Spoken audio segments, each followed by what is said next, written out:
मैं निशिता और आप देख रहे हैं इंडिया जंक्शन।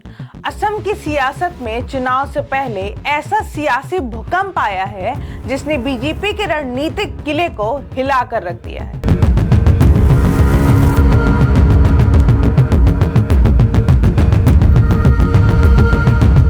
जी हाँ, वही नंदिता गरलोसा जो कल तक हिमंता बिस्वा शर्मा सरकार का अहम चेहरा थी, आज कांग्रेस के मंच पर खड़ी नजर आ रही है।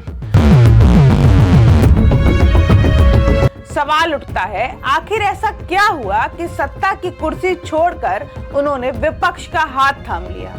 क्या यह सिर्फ एक नेता का फैसला है या फिर बीजेपी के भीतर उठ रही असंतोष की लहर?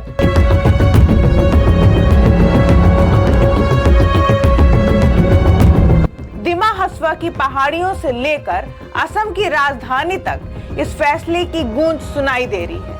गरलोसा का कांग्रेस में जाना सिर्फ एक राजनीतिक ज्वाइनिंग नहीं, बल्कि एक बड़ा संदेश है कि कहीं ना कहीं बीजेपी के भीतर सब कुछ ठीक नहीं चल रहा।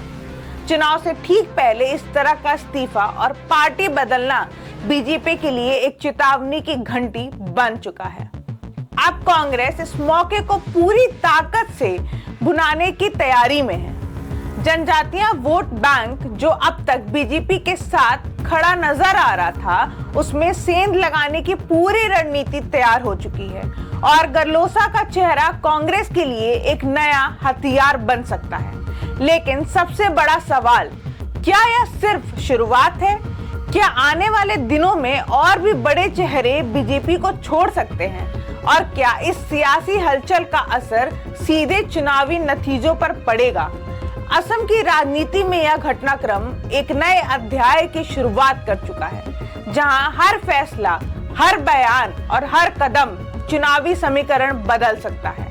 ऐसे में देखना दिलचस्प होगा कि बीजेपी इस झटके से कैसे उभरती है और कांग्रेस इस मौके को कितनी मजबूती से भुना पाती है, क्योंकि सियासत में वक्त बदलते देर नहीं लगती और असम में अब खेल और भी दिलचस्प हो चुका है। ऐसी ही राजनीतिक खबरों के लिए जुड़े रहे हमारे साथ इंडिया जंक्शन। इंडिया जंक्शन, खबरों का जंक्शन।